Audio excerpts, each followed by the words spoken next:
এই ফুগলো, তো দাঁতগুলো সব কোথায় গেল রে?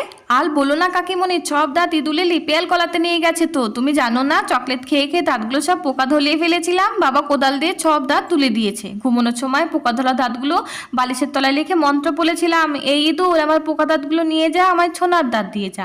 ঘুম থেকে উঠে দেখি ম্যাজিকের মতো সব দাঁতগুলো হসপিটালে নিয়ে চলে গেছে। জানো তো কাকিমণি, ইঁদুর আমার যাওয়ার সময় কানে কানে বলে গেছে আসার সময় আমার জন্য ছোনার দাঁত নিয়ে আসবে।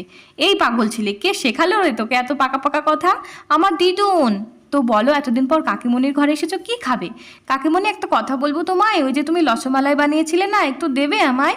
আমার তো একটিও দাঁত নেই, আমি অন্য কিচ্ছুতে চিবিয়ে খেতে পারবো না। কেন দেবো না? কিন্তু রসমালাই তো ফুরিয়ে গেছে, তুই 5 মিনিট বস এখানে, খেলা কর, আমি আসছি।